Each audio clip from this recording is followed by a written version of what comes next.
आपण सांगोला पॉलिटिक्स हे YouTube channel जर पहिल्यांदा पाहत असाल तर नक्की सबस्क्राईब करा आणि तालुक्यातील प्रत्येक बातम्या, ताज्या घडामोडी काही क्षणात जाणून घ्या. मंडळी नमस्कार.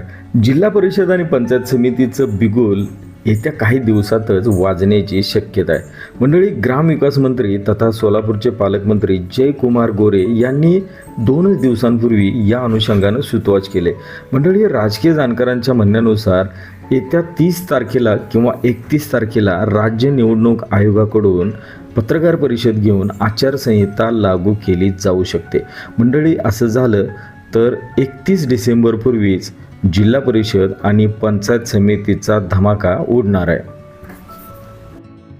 मंडळी, जिल्हा परिषद आणि पंचायत समितीची निवडणूक कधी घोषित होणार याकडं संपूर्ण तालुकावासियांचं लक्ष लागून राहिलेलं आहे. मंडळी, नगर परिषद निवडणुकीच्या पूर्वी जिल्हा परिषद आणि पंचायत समितीची निवडणूक घोषित होईल अशी शक्यता होती. मात्र नगर परिषदेनंतर ही निवडणूक घोषित होऊ शकतो अंदाज वर्तवण्यात आला. मंडळी, मात्र त्यानंतर ही महापालिकेची निवडणूक घोषित झाली आणि जिल्हा परिषद पंचायत समितीची निवडणूक लांबणीवर पडलेली. मंडळी, आता महापालिकेच्या निवडणुकीची रणधुमाळी सुरू आहे. येत्या 15 तारखेला ही निवडणूक पूर्ण होत आहे. मंडळी, त्यापूर्वीच जिल्हा परिषद आणि पंचायत समितीची आचारसंहिता घोषित करू असं सूतवाच मागच्या पत्रकार परिषदेत राज्य निवडणूक आयोगानं दिलं होतं. आणि मंडळी, त्याचनुसार येत्या 3 ते 4 दिवसात अर्थात हे जुनं वर्ष सरण्यापूर्वीच अर्थात 31 डिसेंबरपूर्वीच ही आचारसंहिता लागू शकते. मंडळी, जिल्हा परिषद आणि पंचायत समितीला मिनी मंत्रालय असं संबोधलं जातं आणि या मिनी मंत्रालयाच्या माध्यमातून ग्रामीण विकासाचे महत्त्वाचे निर्णय घेतले जातात. मंडळी, गाव पुढाऱ्यांना नेतृत्व करण्याची संधी याच स्थानिक स्वराज्य संस्थांच्या माध्यमातून मिळत असते आणि त्यामुळंच किंबहुना जिल्हा परिषद आणि पंचायत समितीच्या निवडणुकीला अत्यंत अनन्यसाधारण असं महत्त्व प्राप्त झालेलं आहे. मंडळी, सांगोला तालुक्यात एकूण 7 जिल्हा परिषद गट आहेत, शिवाय 14 पंचायत समिती गण आहेत. मंडळी, सांगोला तालुक्यातल्या या 7 जिल्हा परिषद गट आणि 14 पंचायत समिती गणामध्ये अटीतटीची लढत होण्याची शक्यता आहे.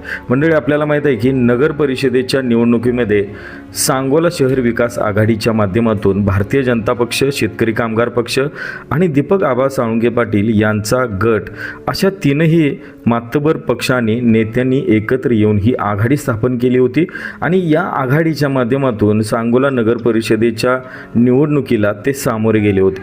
आणि दुसऱ्या बाजूला शिवसेनेच्या वतीनं माजी आमदार शहाजी बापू पाटील यांनी एकाकी झुंज देत ही लढत लढली होती. मंडळी, या लढतीत शहाजी बापूंचा एक हाती विजय झाला. या सर्व घटनाघडामोडीनंतर आता येऊ घातलेल्या जिल्हा परिषद आणि पंचायत समितीच्या निवडणुकीत नेमकी राजकीय गणित काय घडणार याबाबत मोठे तर्कवितर्क लावले जात आहेत. मंडळी, याच अनुषंगानं राजकीय नेते मंडळी आणि पक्षांच्या जोरदार बैठका सुरू आहेत. मंडळी, उद्या म्हणजे 27 डिसेंबर रोजी भारतीय जनता पक्षानं निवडणुकीची चाचपणी करण्यासाठी एका महत्त्वपूर्ण बैठकीचं आयोजनही केलेलं आहे. मंडळी, शेतकरी कामगार पक्षाकडूनही आमदार डॉक्टर बाबासाहेब देशमुख यांनी जिल्हा परिषद गटनिहाय आणि पंचायत समिती गणनिहाय बैठकांचा धडाका लावून दिलेला आहे. आणि तिसऱ्या बाजूला माजी आमदार दीपक आबा साळुंखे पाटील हे जिल्हा परिषद पंचायत समितीच्या निवडणुकीच्या अनुषंगानं रणनीती आखताना दिसत आहेत. मंडळी, भारतीय जनता पक्ष, शेतकरी कामगार पक्ष, दीपक आबा साळुंखे पाटील यांचा गट आणि शहाजी बापू यांचा गट, मंडळी या नेते मंडळी आणि या पक्षांकडून प्रामुख्यानं या निवडणुकीच्या रणांगणात मोठी झुंज पाहायला मिळणार आहे. मंडळी, येत्या काही दिवसातच युती किंवा आघाडीचं चित्र स्पष्ट होणार आहे. मात्र तत्पूर्वी मागील नगर परिषदेच्या रीतिरिवाजानुसारच सर्वच पक्ष आणि नेत्यांनी सध्या स्वबळाचे दंड थोपटण्यास सुरुवात केलेली आहे. एका बाजूला भारतीय जनता पक्षानं स्वबळाचा नारा देत जिल्हा परिषद पंचायत समितीसाठी इच्छुक उमेदवारांची चाचपणी सुरू केली आहे.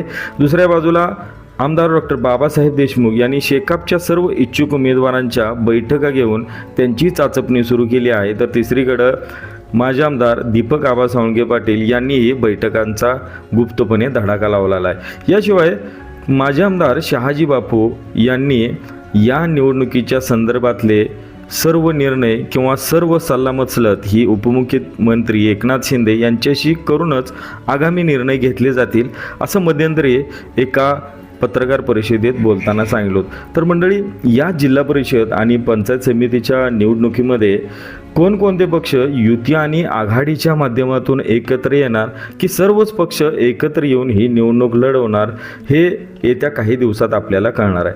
मंडळी, आजचा मुद्दा एवढाच आहे की येत्या 4 ते 5 दिवसात जिल्हा परिषद आणि पंचायत समितीचा धुरळा नक्की उडणार आहे. त्यामुळं अनेक दिवसांपासूनची प्रतीक्षा असलेली निवडणूक अखेर लागण्याचा मार्ग मोकळा झालेला आहे. मंडळी, राजकीय जाणकारांच्या अंदाजानुसार 31 डिसेंबरपूर्वीच आचारसंहिता घोषित होऊ शकते आणि त्यानंतर 20 जानेवारीपर्यंत हा जिल्हा परिषद पंचायत समितीच्या सर्व प्रक्रियेचा कालावधी राहील. यामध्ये नामनिर्देशनपत्र जमा करणं, नामनिर्देशनपत्र मागे घेणं, प्रत्यक्ष मतदान आणि मतमोजणी ही सर्व प्रक्रिया 20 जानेवारीपर्यंत होणं अपेक्षित आहे.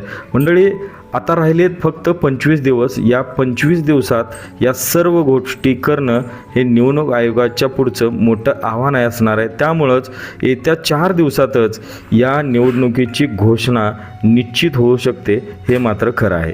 मंडळी, इथंच थांबूया. धन्यवाद.